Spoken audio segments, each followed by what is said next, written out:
Mm.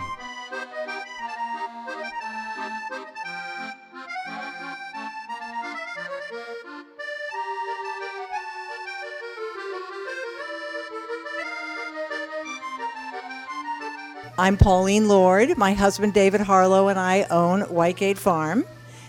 He is a geophysicist, so I'm going to be asking him for certain details about soil later on. Kent Girty is our farm manager, and Fred Schaefer is our head grower.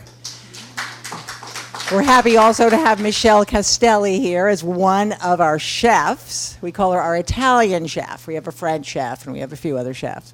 She's our Italian chef. So when Lee first contacted me about doing this, I thought, well, let's see, growing food. Well, how do we feed people, really? You know, we feed the soil. The soil grows the plants and the crops, and we attempt to protect the wildlife and the aquifers, but we also try to feed community. You know, we feed people literally, but we also try to build a nurturing community. So I'm thinking that we're going to be talking about all those elements today. Lee also asked Kent and me to talk about our backgrounds. And so I looked at my background and I plucked out two elements that have to do with how I ended up doing this work. One is I used to work as a psychotherapist in California, and I had a bit of a specialty about eating disorders. I saw women who had a whole view of food that had nothing whatsoever to do with actually nourishing themselves. Food was the enemy. It was what could and would make them fat. And so it was all about calories. And so to be offering food that is good for you and feeding people and helping their bodies be strong and healthy is really satisfying to me. The other thing is I worked for years as an ardent conservationist in the Bay Area, trying to stop sprawl going over the foothills. And we had a lot of battles, campaigns, political campaigns and referenda, and there were dark, dark moments. You know, when you're fighting these battles, you have to win every single time, and the developer only has to win once. And so we fought and fought and fought, and when it was really looking gloomy, I thought, well, you know what? There are 100 acres in Connecticut that I'm pretty sure I can save. So that's what really I'm still trying to do. So. Very nice, very nice. Well, I came to farming in a sort of tangential way, I mean, sort of a roundabout way, rather. When I was really young, one of my favorite books of all time was The Lore of Farms and The Lore of Barns, and I'd spend a lot of time poring over the pictures, which is one of the reasons I love the book. It had great drawings, and used to spend a lot of time studying that and looking at the old ways that people did things. In fact, before I came to this farm, I was actually entertaining doing a farm with horsepower. So that would have been looking at how much work it is to do this farm with our acreage, to do it with horses and having to harness the horses and take them, fix their feet and clean them every day and feed them 365. That would be way too much work. Now, we turn the tractor on, we do the work, we put it back in the barn, and we turn it off, and that's the day. And it's a lot easier that way. But I'd say what really brought me, I was doing some other things in finance, but what really brought me back to farming and back to my interest in farming was some changes in my life. My father died quite young, and that was because of, I think, what he ate and the fact that he wasn't aware of what he should be eating. Now, we'll probably talk about this later, but I don't know if you have seen this book, How Not to Die.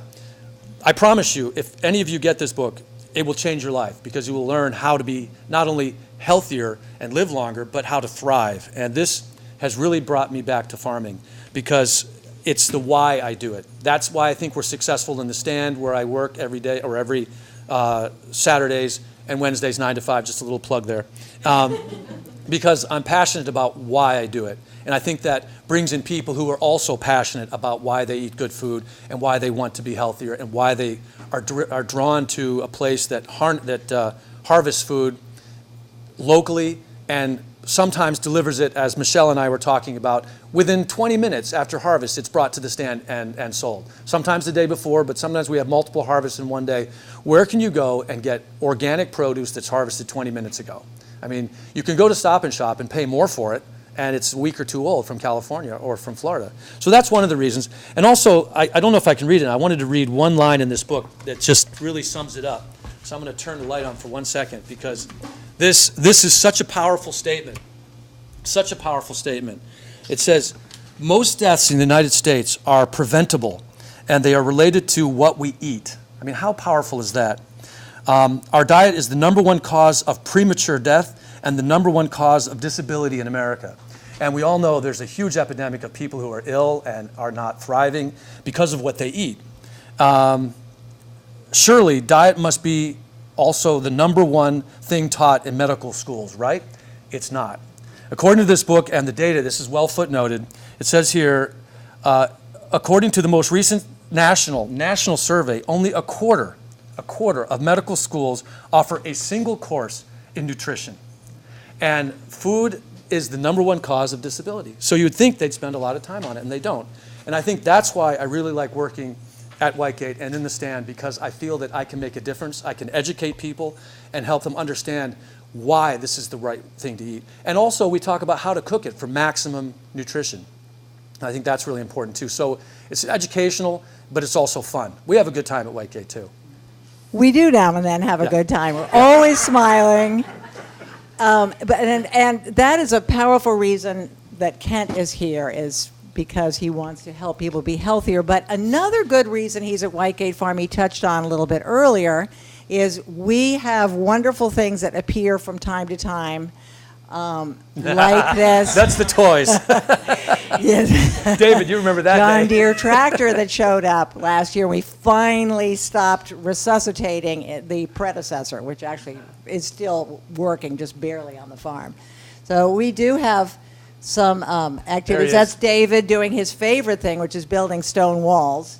If you could really see the look on his face, he'd be looking a little guilty, because he might possibly was meant to be doing something else, but he's doing his favorite thing ever. Let's see what else we have here. Oh, yes. This is. So this is if I could just touch on this. This is, we always joke around. What's the #1 crop in New England? Rocks. Okay. So here I am using these tractors and processing, doing some tilling in the field. We don't till. We try and do as little disturbance to the soil as possible, but we do have to do some cultivation, and we do have to use the harrows to smooth it out, to fold in the weeds, and to turn them upside down so the roots die in the sun. But when it came time to do some of the deeper stuff, we kept hitting this spot where the tractor would jump this way, the whole thing would jump, and I kept thinking, there must be a stone in there. So David and I talked about it for a while, and we said, well, maybe we should just get rid of that stone. I'm tired of hitting it, makes the rows crooked. So we started digging right about here. We thought, well, so far so good. But then as you go down, all of a sudden it started growing. And I think, how many tractors did it finally take? It took 2 tractors, a number of guys with shovels, and we finally got that out. And it is now incorporated in David's network of wall systems, I suspect. I believe it is about to go in the next wall, right, Yeah. David? Yes. Okay, so when we're not messing around with rocks, we're messing around with the soil. And this is meant to represent, this is an indication of how much life there is under the soil, in healthy soil. According to David, there's 10 times the volume of life beneath the soil, of roots and rhizomes and fungi and mycorrhizomes. There's 10 times that as there is above the soil. And unfortunately, our big ag doesn't care one fig about the quality of soil. It's just. If I could add to that a little bit, yeah. You're talking about the microbes that live under the soil, and the fact that big ag really doesn't care about that. You could take that a step further and talk about a whole new area of research, which is the microbiome, the gut flora, and how important and critical that is to our overall health, to anti-cancer compounds like lignans that are generated by eating the right foods that are then processed by the gut flora and circulate through the body and are extremely powerful anti-cancer and antioxidants. And that's when we talk about things that we add to the soil and things that we add to the plants. You need to be really careful about that so it protects this, which is why I'm particularly upset about the glyphosate. Is I saying that right? Yeah. Glyphosate, Roundup, that they're spraying on things. So in the past, I've always said, well, I'm just going to make sure that it says not GM. Well, that's not good enough anymore, because now that I'm reading that the use of Roundup has spread beyond just on GM plants, now they're spraying Roundup on plants that are not GM, so wheat and some types of oats. And the reason they do that, it's so that it kills the plants, it desiccates them, so that they're all at the same stage of ripeness. So here they are spraying right before they harvest, so that all the plants die at the same rate, so that they can harvest them all and get better yield and better production. So what used to be good enough for me was non-GMO. Now I've gone beyond that, and it has to be organic. And that's, again, why we're drawn to Whitegate Farm, and everything we do there is certified USDA organic. Anyway, so back to the soil. When I think about organic food, I think first the Hippocratic Oath in medicine, first do no harm. When people really abide by the organic standards, but just minimally, you can be pretty sure that food is not hurting you. But when they go a step beyond and try to grow things that are nutrient dense and use no-till methods, then you get really good nutrition, like what Kent is talking about. The roots of the plant, it's so amazing that all those minerals that we need for our body are in the soil, ideally. And you know, I mean, how many of you think kale is good for you? A few, yes. Kale is generally good for you, but if it's grown in soil that has no life and the plant has no ability to pull those trace minerals and everything else up into the kale is no more than just roughage. Does that make sense? The bioavailability is really important. The plant has to be able to reach down and get those nutrients. And the trace nutrients are particularly what's missing in mass-produced farms, including, I would argue, organic, because you have massive farms now that are moving into the organic area, especially in Texas, California, and Florida, it does tend to suppress prices, but you're not getting the same quality of food that you would get at a local farm, any local farm, who harvests it a day or two before you get it, and they also put a lot of effort into the soil and a lot of love into that soil. Like Fred, he spends a lot of time putting compost and regenerating the soil with various amendments that are important to make those nutrients bioavailable to the plant, which is Pauline's talking about that specifically. Right, and then, of course, that adds, people wonder why organic food is so expensive. Well, organic farming is expensive too. You should know how much we pay every year to buy all that organic compost and all those, the cover crops, the organic winter rye and the organic buckwheat and all those seeds. Fiercely expensive when they're organic, but that's what we get to improve the soil. Right. People may not know that. If you know this, I apologize. But I mean, when we process the soil, first we do is the least amount of tillage possible. But we do have to do some harrowing to get rid of the weeds. Then we oftentimes spread compost on top of that. That's all organic, certified organic compost. We make it ourselves or we buy it in from someplace. But then we also get the soil tested. So sometimes we have to add something that changes the pH or changes the phosphorus or the NK. A lot of the trace elements, a lot of the micronutrients and trace elements that are critical to your health, copper, these things they're minute amounts that your body needs, but the soil, it has to be replenished. Growing vegetables is harsh on it, and those are really critical elements that you've got to add to the soil every year. And in New England, the soil is very loamy, so it leaches through the soil also. So you've got to constantly be analyzing the soil and making sure that those things are added to the soil and for the plant's health. The healthier the plant, the least susceptible it is to pests. That's a really important point. If you have pests in your garden, aphids and various types of other critters that eat your plants. It could be, and even some weeds, it could be that your soil's off or your plant is stressed already, and that is what's causing that infestation that's particularly damaging. So Fred always deals with a lot of the applications, and also after the season's done, we till in the plants, we fold them in so that they feed the microbiome, the microbiology of and the fungi in the soil, but then we also add a cover crop. So we go through and we cover the fields with anything. We use rye. What do you use? Or mulch, straw. I mean, you could Well, even yeah, but the planting, the specific cover crops. clover, rye, oats, Buckwheat. buckwheat. So the idea is to never leave the soil exposed, because actually raindrops, even falling on the soil, can break the structure. So you want to keep it covered at all times so it doesn't blow away, so it doesn't get destroyed in the structure, and also feeds it's called green manure. We fold it back in the spring, and it feeds the microbes and the fungi as well. So We are also growing plants and crops. We're going to show you some slides of one of our favorite crops. This is garlic. That's David there, putting straw mulch on the garlic.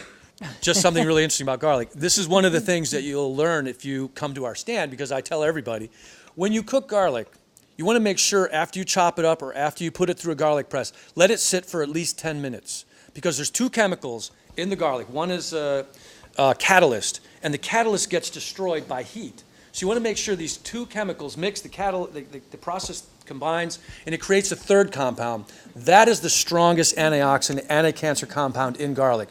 So if you take your garlic and you use your press and you crush it right into the olive oil, you're not going to get the full benefit of the garlic. So either eat it raw or chop it up and let it sit for at least 10 minutes before you cook it, and you get the maximum benefit. And this is the best garlic ever grown, our garlic. I've got to say, this is the best variety. It's a German hardneck. It has huge cloves all the way through. You know how annoying it is when you get in the middle and there's teeny, weeny little cloves that you hate? We don't have that. We only have big cloves. And if you've not had fresh garlic before it's cured, it is a real treat. It's a special, mild, juicy garlic. It's unbelievable. I highly recommend it. Then, of course, we put garlic in a lot of our preserved products, our cans of things. We don't show any here, but we do a lot of pickled garlic scapes. You're all familiar with garlic scapes, the flowering stalk of the garlic plant. Now we're getting into the potato theme. That is the greatest tool ever invented. I'm just sad that they don't make them anymore. This is called an Alice Chalmers G. And what's really nice about it, you saw the other big tractor. You've got that giant engine motor in front of you. But you're driving, all your implements are behind you. So you're going along, having a great time, looking at a tree, trying to make a straight line. And you look back, and all of a sudden you realize you've just mowed down 400 feet of salad, that's cost $1,000. So you got to be really careful. This one, you drive it forward, the engine's behind you, and you look right down between your legs, and you can actually follow the line perfectly. So this is the greatest tool for weeding, for setting potatoes, for planting, for seeding. This is a fantastic tool. I think this one dates to 1946? Yes. We have two of them, and they still run great. 49. That's a really good question. I'm really sad that they stopped making them. We've moved beyond small farms. Yeah, that's true. Mega farms. Yeah. This is planting the potatoes, Ramon and Laura. Which we did today. Which we did today. We did today. Yep. This is a brand new picture. Here's our potato digger. That's a great machine, too.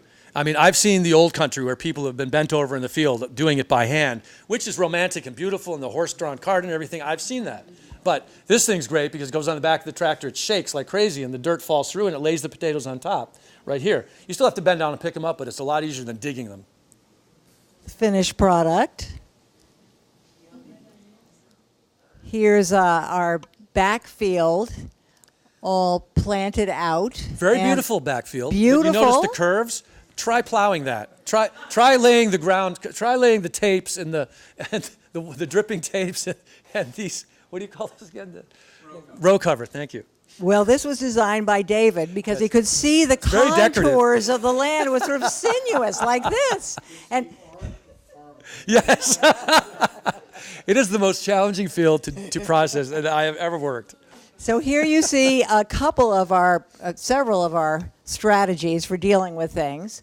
Row cloth we use a lot to cover the plants so the bugs can't get to them. Flea beetles, cabbage moths are big things that we try to keep out, right? Flea Yep, beetles. yep. You all know about flea beetles? They're terrible things. They look like little fleas, and they just hop like crazy, and they love brassicas. The more bitter and weird the plant, the more they love it. So arugula, they adore arugula. They love all the kales and all. Anyway, so they're horrible.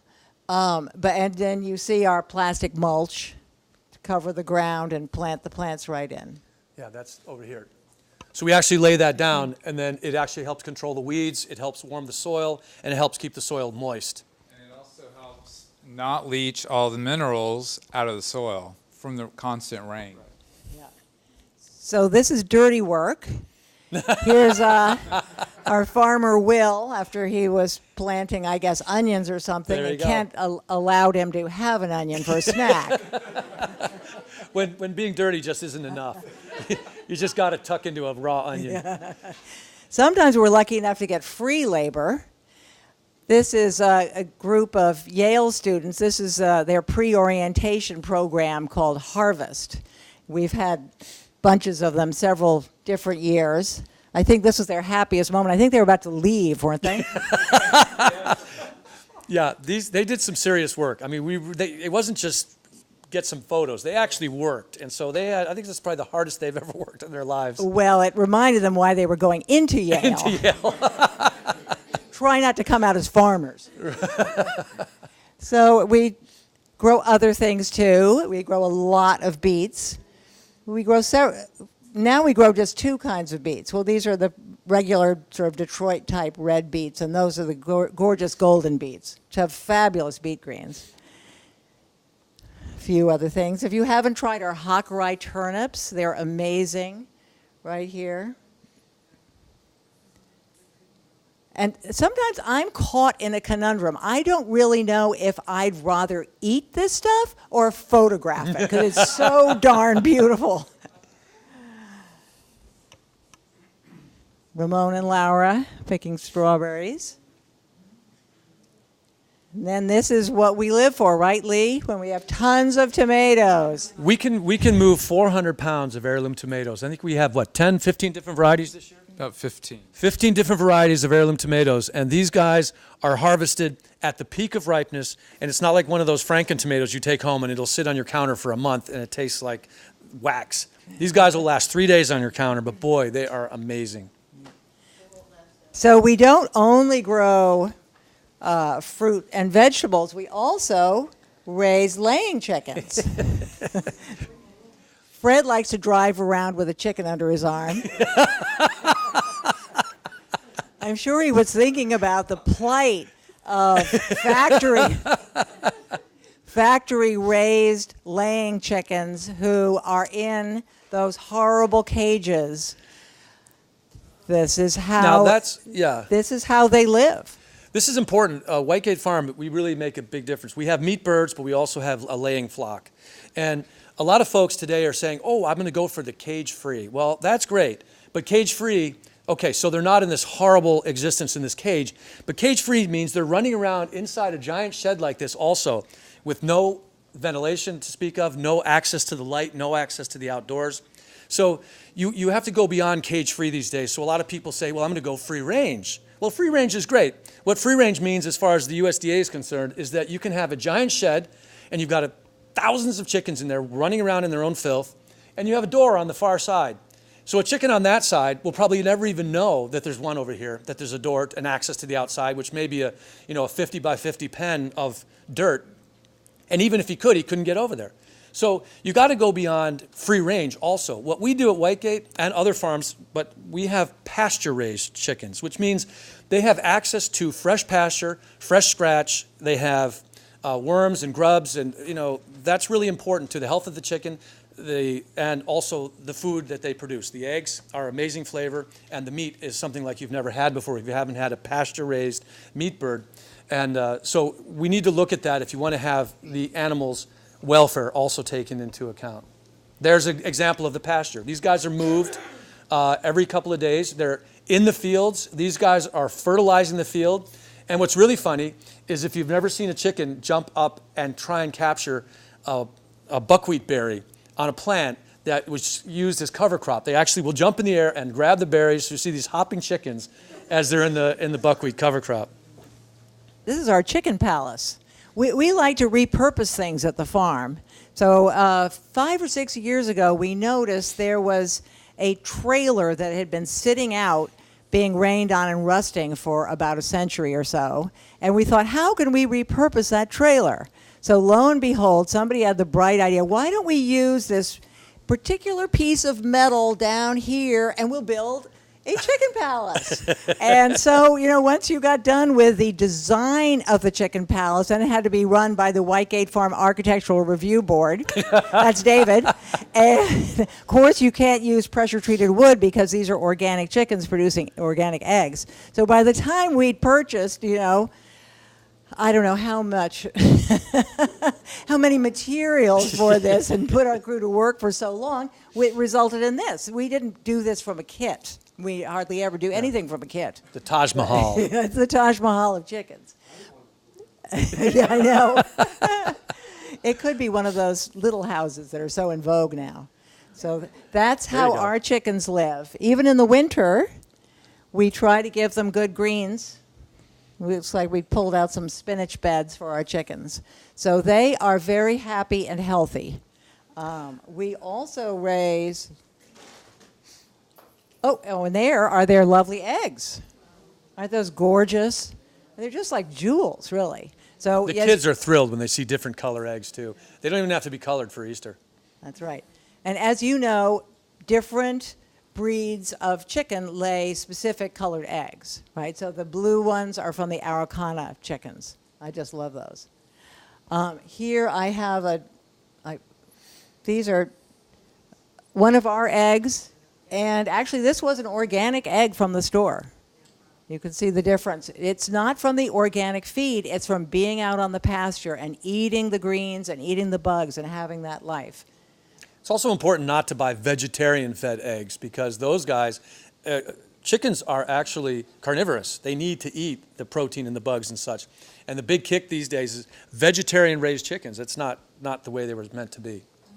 We also raise meat chickens that Kent alluded to. They're pretty funny. They're raised to be hungry all the time. They're like teenagers. And I've actually seen them face down in the feed with their legs up in the air, and they're just having fun. They're just pecking away, and you have to sort of rescue them out of the feeder. They also go out in the pasture. We have range shelters for them that do get moved every morning, so they have a fresh supply of grass and bugs and everything every day. And they are the most delicious roasting chickens you've ever eaten. We also raise turkeys. These are turkey poults. We get 100 of these every year. Again, pasture-raised. Pasture-raised. But, we raise chickens and turkeys and meat chickens, but still I sometimes get the question, do you have any animals on the farm? I tried to interest one kid in looking at the bees. That really wasn't a non-starter. So, yes, we did decide to get lambs. And so every year I now get 9 lambs. I'm about to get 9 for this year. Here's Fred wrangling the lambs. I'm not sure what all was going on that day. We're moving them to a drier pasture. Oh, yes. That was a project, wasn't it? Yeah. This is my favorite picture of my lamb. This is sort of the peaceable kingdom picture of the lamb with the chickens. Then I always get way over involved with the lambs. The first year we got 3 lambs, and there were 2 girls and a boy, and I named the girls Annabelle and Clarabelle. And I asked David what he wanted to name the boy, and he named him Shank.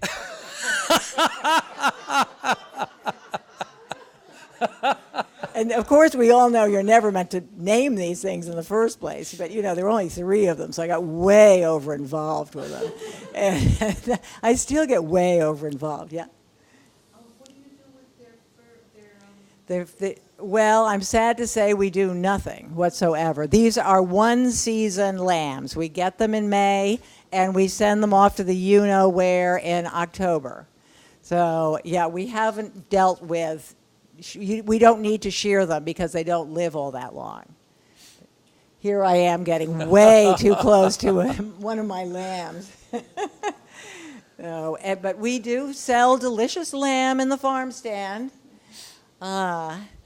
So we have lamb and chicken and eggs, and we also sell, of course, lots of produce, but we sell lots more than that. We've now gotten into pastries big time. Yeah. So we have a We try and have something from the farm in most of these things, so they're all supporting the farm effort. And we've got a couple of chefs now in the commercial kitchen where all this is made right across the driveway in the commercial inn that's also on the farm. I'm not sure there are any farm products in these exactly. This is kale. This is a kale muffin, and these are all natural. These are all natural dyes, and it is a buttercream, but we won't go there. Buttercream frosting. But strawberry galettes. The strawberries are from our farm. so we also always have soups and salads and pesto and hummus and all this sort Carrot, of business. spicy carrot hummus, and then we've got the kale pestos, and there should be some beet hummus, which you can't see here, but the soups are made. And then you've got some salads and some really nice things. And then when you're not just buying up all of our great stuff, you can just look at it. Or take some photographs, just the way we do. Oh, There's more kale cupcakes. They're really wonderful. this was a customer, a friend of ours, made one day because she had a friend sick in the hospital, and she thought, well, I'll take flowers to so-and-so. And then she went, no, I won't. I'm going to make a beautiful basket of produce from Whitegate Farm. And look at what she created. We also have wonderful gift-type items. All on the farm no theme. honey right now. Don't get all excited about seeing that honey because it hasn't come in yet, but everything else we have. Carries the farm theme. And this was the collection of things that we put together to inspire people for Mother's Day presents. So we have a lot of kids coming to the farm all the time, and they love our food. I mean, sometimes we have kids, we have a boy named Quinn who's been coming since he was 3, I think, and now he's about 12. And he had a friend of his with him last summer who'd never been to the farm, and he was trying to get this guy to taste the turnips, and this boy was refusing. He's like, no, come on, they're really delicious. I think eventually he succeeded in getting him to The eat kids it. come for the kale, by the Eat a way, just kale. saying. Yeah. Well, this little boy was really getting in. That's a chocolate zucchini cupcake. He's very big on. You can see Yes. that. But he eats other things too. Tucks into a tomato right off the rack. And pickles. I don't know what was going on. I think this boy likes the pickles, but that's quite Yes. a face. So we also have tours of kids. This was a big gang.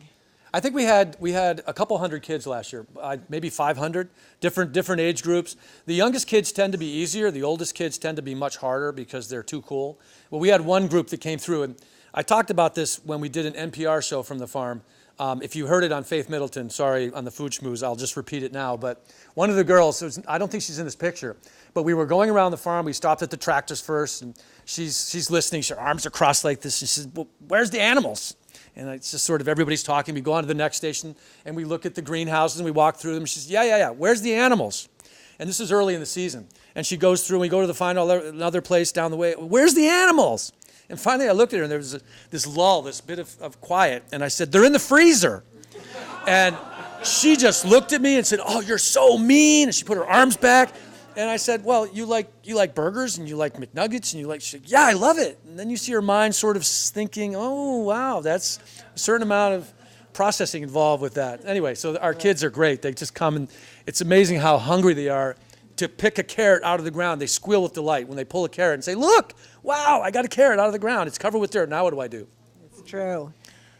And with the carrot tops, we let people take and feed to the chickens. They can spend hours and hours with the chickens trying to entice them to eat the carrot tops.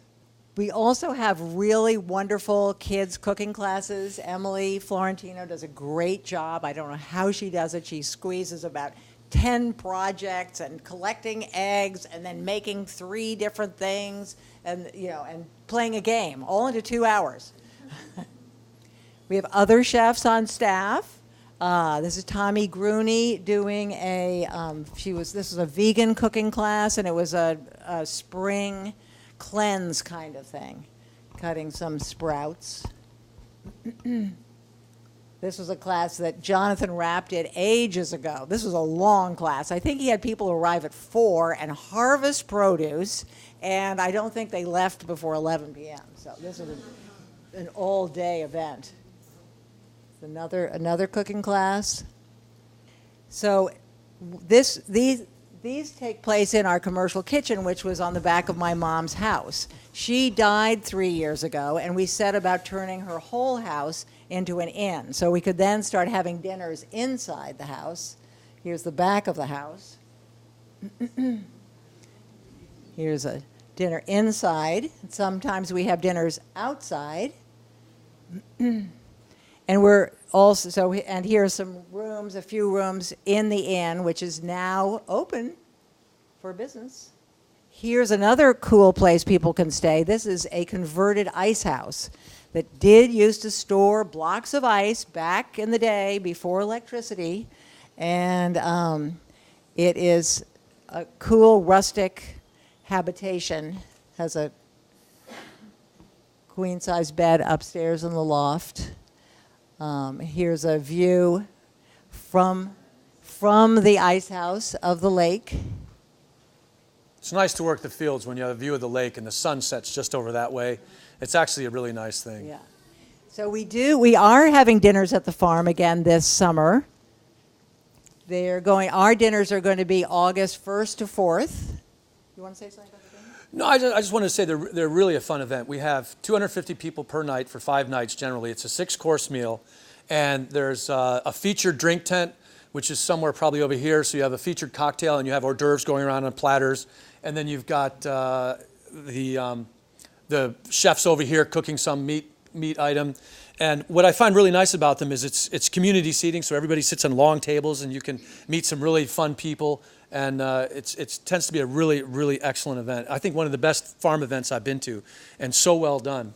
And what's interesting also is they don't tell you what the menu is. They tell you it's a 6-course meal plus hors d'oeuvres. But what happens is the chef will come to us, the farmers, and say, what do you got? What do you have in quantity? I need 500 of this and 300 of that and 400 of that. What do you got? And then we tell him what we have, and he says, why don't you have tomatoes or something? He always finds what we don't have.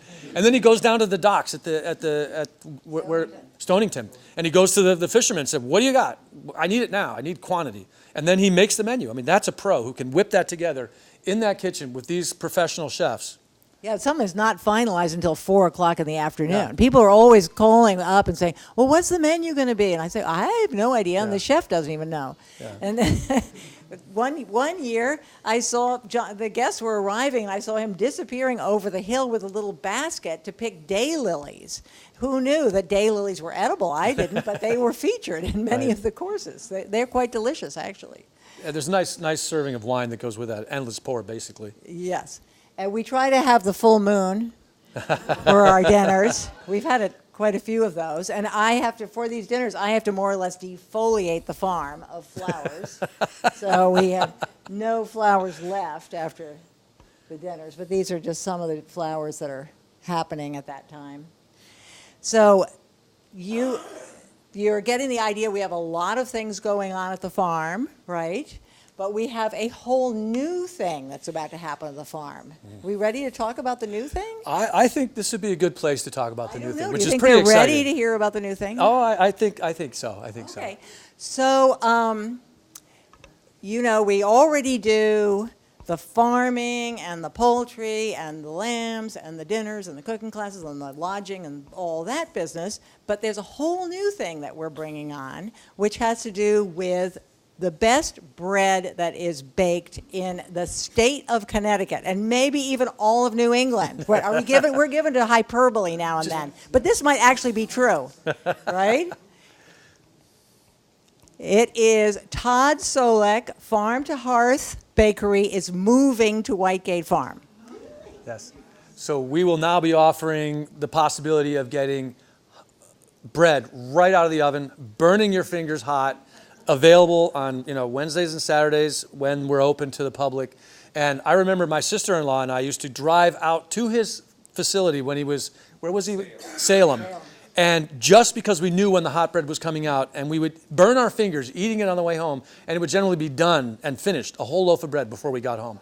And that's Todd, and he's the master, and he's the artist making artisan bread. It's hand kneaded, and he also finishes it off in a wood-fired oven. So this is really artisanal bread. And we are relocating a structure that was originally a goat barn. We're bringing that over from another part of the farm, and Todd is going to drag in this giant wood-fired oven, and it's going to be great. It's going to be right in the hub of the farm. He knows a lot about baking. I could see us having some fun classes too, where he could teach people how to do the bread, how to bake it off in a wood-fired oven. But he also knows about milling, because he actually has his own stone mill where he mills the grains used in some of his breads right moments before he kneads it and ferments it and roasts it off. And what's nice about that is when you buy flour at the store, it's the bran is removed, the germ is removed, because it has longer shelf life. And so you lose all of that nutrition. This stuff is ground fresh, so all the enzymes are fully intact, it's not oxidized, and that is, for maximum nutrition and health, is this kind of bread.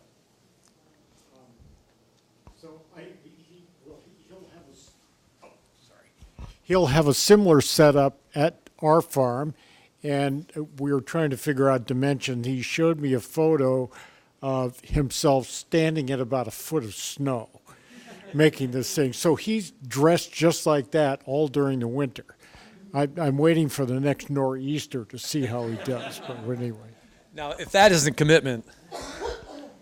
Yeah, so we're really excited. Did we mention pizza that he's going to make? So we think towards the end of the afternoon or mid-afternoon, when the oven is a little cooler, he'll start putting pizzas in there. And I'm thinking we're definitely going to be expanding our hours, extending them on Wednesdays and Saturdays, because people will want to come after work, BYO, whatever, have pizza right there at a picnic table or whatnot. Nice community event. I mean, what's lacking here is outdoor venues, beer gardens. Europe beer gardens are everywhere. It'd be nice if we can offer that to the community too and help defray the cost of farming, and actually it's a win-win for everybody. And it's really great to be able to sit on Whitegate. If you haven't seen the rolling hills and the rocky outcrops and the giant lake, it's all fun. It's all beautiful. Yeah.